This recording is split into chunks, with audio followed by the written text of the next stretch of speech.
This GBVIMS video short is an overview of the cases and incident sections of GBVIMS+. In the previous videos in this series, we gave an overview of the system and went through basic navigation. Here, we'll focus on the cases and incident section where the data entry occurs. It's important to note here that cases are individual cases for case management, and incidents are an individual act of violence as reported by survivors.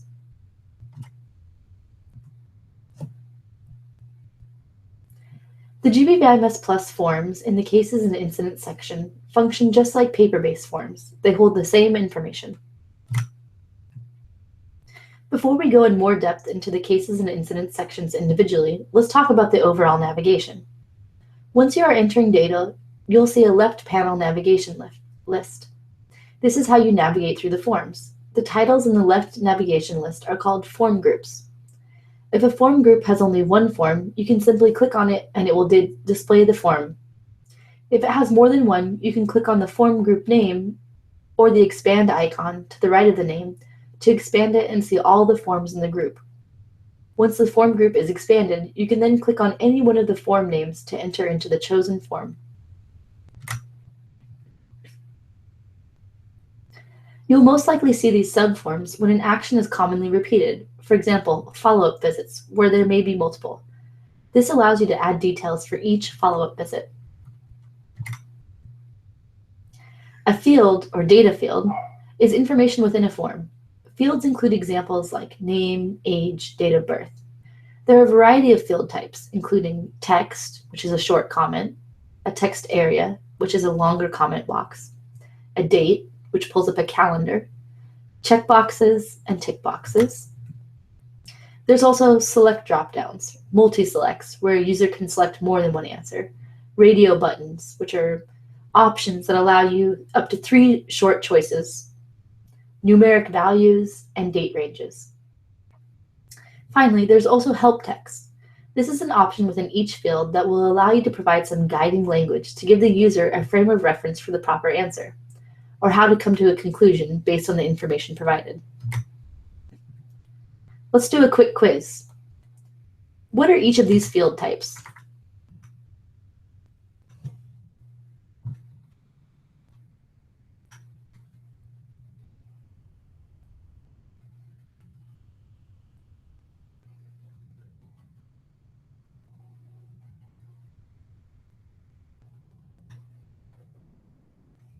If you said the first one was a drop-down or select drop-down, you're right.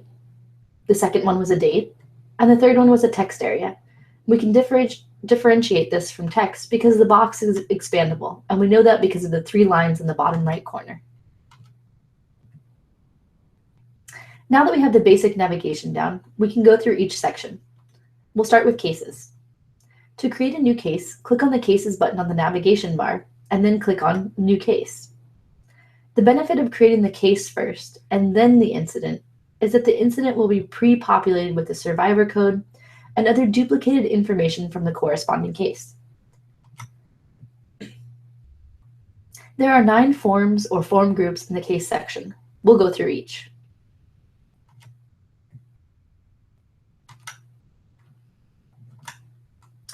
The record owner form. This form is required in the system. It holds the information about the staff member that owns the case and who was the previous owner. This form is just a tick box to ensure that the casework staff receive verbal consent for case management services.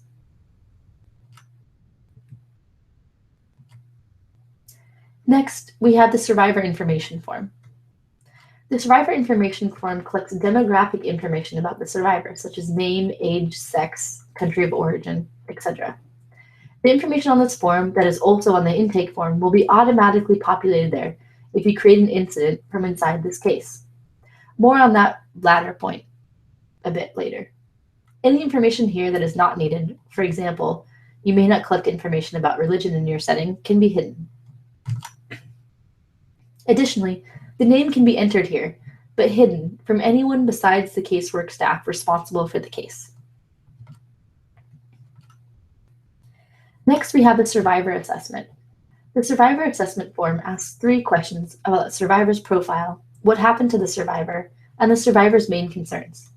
There are also guiding questions in the system that the casework staff can answer. Next, we have the action plan. This is the form in the cases section that you will most often return to. This is where you document the survivor's action plan by type of need and referral pathway. You can also add as many action plans as you need, based on the type of need.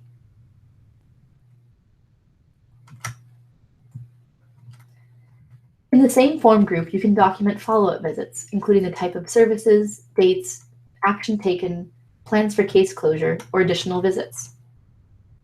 Here as well, you can add as many follow-up forms as needed. In the same sections with the follow-ups, you can document progress towards health, psychosocial, access to justice, or other goals. Next, we have the safety plan. Here you can document concerns and resources, preparedness, strategies, and emotional health. There are a number of guided questions included here. Next, we have consent for referrals. This is where you can document if a survivor consented to share information for the purpose of a referral. Finally, we have the case closure form. This is where you can document when a case is ready to be closed. You can include details about the closure assessment and a checklist. Were needs met, safety plan reviewed, case plan completed, and was it reviewed by the supervisor, for example.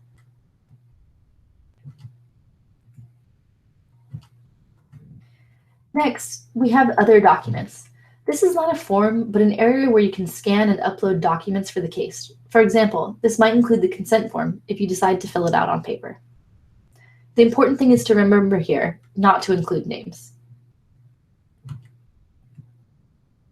Now, onto a few functions that are not form data entry, but related to the cases section. If you want to have a paper copy of the forms you filled out in the cases section, you can export case PDF, which is a function in the system that allows you to print a PDF that includes everything that you wrote in the cases section. In the cases section, you can also refer and transfer cases. If you have active cases, you can refer for a service or transfer to transfer case management services to another service provider. If it's within your organization, this is facilitated by Primero. If it's with another organization using a different system, this can still be facilitated by Primero, but the process is a bit different. To refer or transfer, select the case you want to refer or transfer, then click on the anchored header on Actions. Then click on Refer or Transfer. If you are referring or transferring within your own organization, you can enter that user's name, service, and notes, and hit Submit. To transfer outside your organization, you need to generate a PDF or CSV file that can be saved and shared. A note here, this function will export all the case management files. In most cases, you don't want to or need to provide all the case files, as this isn't in line with the principle of need to know. You might want to use this function to document in the system when a referral or transfer was made, but continue to use other agreed upon referral forms, which in most settings include a paper-based form, a phone call, and in some rare circumstances, an email. Once this is completed, the system will automatically save the referral or transfer notes as the last form in the cases section, so you have documentation for yourself. Now we'll move on to look at the incidents section, where we store information about incidents reported.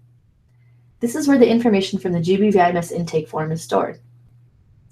Again, if you're using case management forms in the system, it's to your benefit to enter information into the cases section first. Once inside, you can then click Create Incident to create a new incident that's linked to that case. Alternatively, if you don't use the case management section and only the incident section, you can click on Incident, then Create Incident.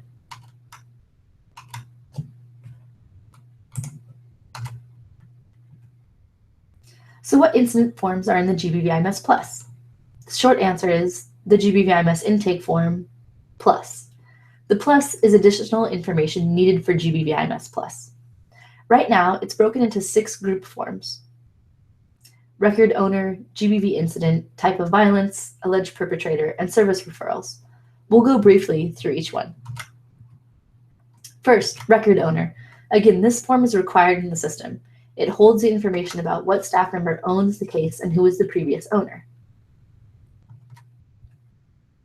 Next, we have the GBV incident. This section documents information about the incident. It includes codes, consent for sharing, dates of interview and incident, time of day, type of place, and incident location. Next, we have the type of violence. This includes the classification tool, harmful traditional practices, money or goods, services, benefits exchanged, abduction, and previous reporting. Then we have the individual details. This is the information about the survivor. You'll see here if you entered information in the case section first, some of it will be automatically populated for you. Date of birth and age are connected, so as not to be in conflict. Then we have the section about the alleged perpetrator. This includes demographic details like sex, age group, relationship, occupation, and we can also capture in the GBVIMS Plus information about multiple perpetrators. It's important to remember, though, to enter the primary perpetrator's information first, as this is the part that will be included in the incident recorder. Finally, we have the service referral section. Each of the referrals includes the same information as the GBVIMS intake form: the response to the referral, appointment date and time, service provider. You could also opt to use the code here, location, and any other notes. And you can add as many as you need here. On a final note, if you're entering data in the case or incident section, you can save after each form group is entered or saved at the end of filling it out. If you saved after each form group, you'll have to click Edit to add more information. That's it for this GBVIMS video short. As always, be responsible with your data and learn more at gbvims.com.